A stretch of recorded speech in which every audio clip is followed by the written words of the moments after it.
Principal sir, मेरे साथी गण प्रभारी शिक्षिका और शिक्षकगण, आप सभी की उपस्थिति को मेरा सादर प्रणाम। आज मैं यशस्वी कक्षा नवम अ का छात्र महात्मा एंडिग्रोवर सदन की ओर से आप सभी के समक्ष अपने विचारों को व्यक्त करने हेतु प्रस्तुत हुआ हूँ। आज का मेरा यह विषय उन पर आधारित है, उन पर केंद्रित है जिन्हें पूरा भारत ही नहीं अपितु पूरे विश्व का भावी भविष्य अथवा भावी पीढ़ी कहा जाता है, यानी युवा। और सिर्फ युवा ही नहीं अपितु युवाओं का सतत विकास, जो कि भारत को, जो कि इस विश्व को उसके भावी भविष्य की ओर अग्रसर करता है। युवाओं की अगर परिकल्पना की जाए तो युवाओं की परिकल्पना उस वट वृक्ष के समान होनी चाहिए जिनकी जड़ें हमारी पुरातन संस्कृति हो, जिनका तना, जिनकी शाखाएं हो सबका साथ, सबका विश्वास और सबका विकास। युवा कौशल जिनकी पत्तियां हो, जिन्हें सींचे हम अपने परिश्रम से, परंतु उसके फल स्वरूप हमें अखंड और विश्व गुरु भारत मिले। वैसे युवाओं की कोई स्पष्ट परिभाषा नहीं होती, परंतु उनका परिदृश्य अवश्य होता है, और उस परिदृश्य के मुताबिक इस भारत को भी वैसे युवा चाहिए जो संजीवनी बूटी लाने का अदम्य साहस रखे, जो गोवर्धनधारी बनकर मर्यादा पुरुषोत्तम की रक्षा करे, नंगली का समर्पण, सीता का संयम, पद्मिनी का आत्मसम्मान और लक्ष्मीबाई के युद्ध के साथ साथ आदि गुरु श्री शंकराचार्य, माधवाचार्य, रामानुजाचार्य और परम गुरु श्री कृपालु जी महाराज का ब्रह्म तत्व ज्ञान है। सर्वे भवन्तु सुखिनः, सर्वे सन्तु निरामया का परिचित उदाहरण दे सके। फिर चाहे वो श्रीलंका में आकाल हो, अफगानिस्तान का आपातकाल हो, तुर्की का भूकंप विकराल हो या कोरोना में हाहाकार हो। क्योंकि हमारी प्रेरणा स्रोत स्वामी विवेकानंद जी यहाँ कहा करते थे कि यदि मुझे 100 ऊर्जावान नवयुवक मिल जाए तो मैं इस देश की दशा व दिशा दोनों ही बदल सकता हूँ। अरे ऐसे में तो हम 60 करोड़ हैं, हमारे लिए क्या असंभव, बस आवश्यकता है तो जामवंत की भूमिका निभाने वाले ऐसे गुरुओं की जो हमसे यह कह सके कि कौन सुकाज कठिन जगमाही, जो नहीं भूत तात तुम पाही।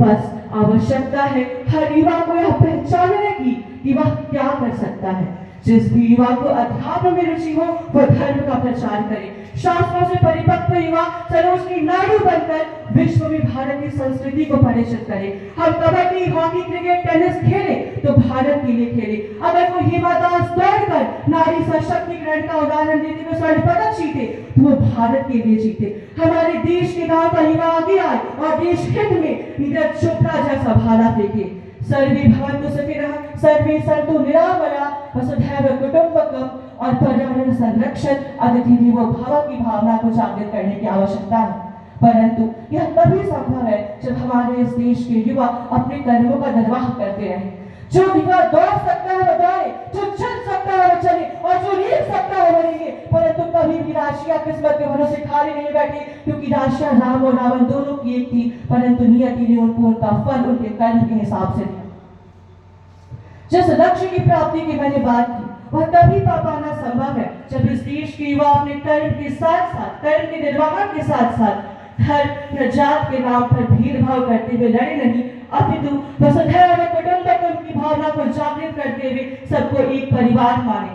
हिंदू, मुसलमान, सिख, ईसाई सभी धर्मों को एक तरफ रखकर केवल एक धर्म, एक जात, एक पंथ को माने, जो कि हो सिर्फ और सिर्फ भारत। क्योंकि हम उस भारत वर्ष से आते हैं जहां संजय खान जैसे फिल्म मेकर, जय हनुमान जैसा सीरियल लेकर आते हैं। हम उस भारत देश से आते हैं जहां तुलसीदास ने रामचरितमानस लिखी तो रामचरितमानस का आधा अध्याय मस्जिद में बैठ के लिखा। हम उस भारत देश से आते हैं जहां हर घर में गूंजने वाले श्री कृष्ण का सबसे लोकप्रिय भजन कि यासिर द्वारा फिल्माया जाता है, जहां की 11 साल की मुस्लिम लड़की अंतरराष्ट्रीय स्तर पर भगवत गीता का रूपांतरण करते हुए स्वर्ण पदक जीत जाती है। हम उसी भारत देश से आते हैं जहां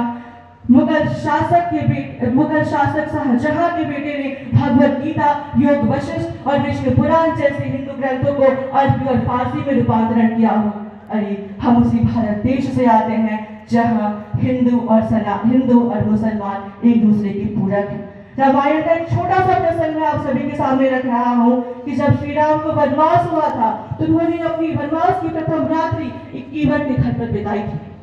जब श्री राम अपने मस्तिष्क में यह धारणा लाए बिना कि मेरा घर, मेरा धर्म, मेरा जात, मेरा वर्ण, मेरा कुछ वंश सब बड़ा है, मैं कीमत के घर अपनी रात्रि क्यों बिताऊं। जब उन्होंने अपने मस्तिष्क में से धारणा नहीं लाई तो हम उनके वंशज होते हुए हमारा भी कर्म और धर्म बनता है कि हम भी उनके राह पर चले। हो भले ही पहचान अलग पर नाम दोनों साथ है, हो भले ही पहचान अलग पर नाम दोनों साथ है, काशी काबा और महिमा राम दोनों साथ है। और कितना भी बांट लिए सियासत, मगर हम तो यही कहेंगे कि ये सनातन धर्म और इस्लाम दोनों साथ है, एक है। अब श्वास मंशा ध्यान धड़कन प्राण से अब एकता की ये छवि साकार होनी चाहिए और इतिहास के मानस पटल पर रंगित एक एक वर्ण की रक्त रंजित खड़क जैसी धार होनी चाहिए। दोस्तों, आज यह विषय मैं आप सभी के सामने इसलिए प्रस्तुत किया हूँ और साथ ही साथ इस विषय में मैंने धर्म की बात इसलिए की है क्योंकि हमारे देश की वार 3 बातों को लेकर अपने धर्म को श्रेष्ठ बताते हुए दूसरे को लड़ने को आतुर रहते हैं।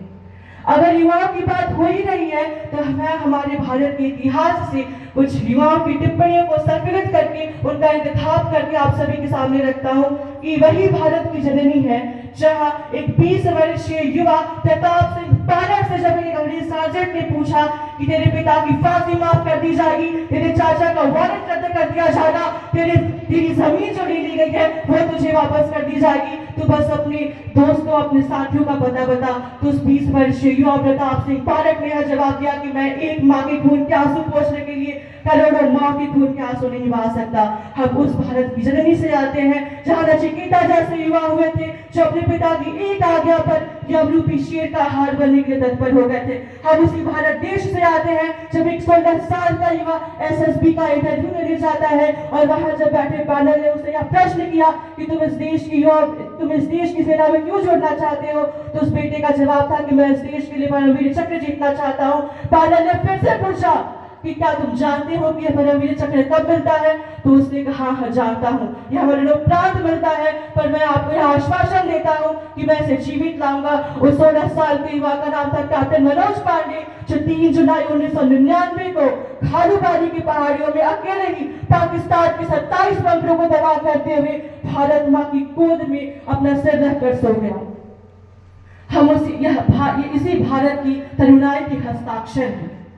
अंत में मैं यही कहना चाहूंगा कि जब तक इस देश के युवा अर्थहीन बातों को लेकर धर्म के नाम पर लड़ते रहेंगे, जब तक इस देश के युवा कर्महीन होकर बैठे रहेंगे, तब तक इस देश के भावी भविष्य के बारे में कुछ भी कह पाना असंभव है। एक कविता से मैं अपनी वाणी को विराम देना चाहूंगा कि कौन है इस देश के युवा, हम लपट हृदयों में ले शोरों सी अंगारों पर चलते हैं, हम लपट हृदयों में ले शोरों सी अंगारों पर चलते हैं, हम सिंहों के वंशज हैं जी तूफानों में पलते हैं, हम भारत की आधारशिला भारत के भावी कर्णधार इस पूज्य भूमि के परम उपासक नव भारत के शिल्पकार, योग ध्यान योग के दाता हम विश्व के विधाता है, पीयूष मानते हैं जग को, हमको विष पीना आता है, हमको विष पीना आता है। अंधे माता पिता के बेटे हम ही श्रवण कुमार बने, कभी प्रहलाद सी भक्ति बनते, कभी मीरा सब प्यार बने। सिकंदर धूल चाटता वो पौरू का स्वाभिमान हमी और कर्मवीर अर्जुन को मिलता गीता का वो ज्ञान हमी।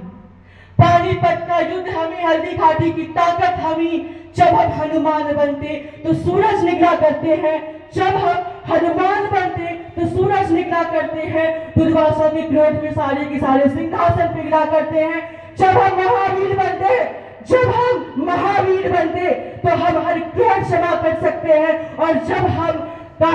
कान्हा बनते तो काले नाग दमन कर सकते हैं। इसी ऋषि बन जाएंगे, प्राणों का दान देंगे, युवा अरुण सूर्य के रश्मि रथ पर युवा सनी की न्याय लिखेंगे। और यहाँ तमाम युवा पीढ़ी खड़ी है, मैं उनको आगाज करते हुए यह पंक्तियां पढ़ता हूँ कि हे अर्जुन फिर कांडीव उठाओ, कुरुक्षेत्र का समर शेष है,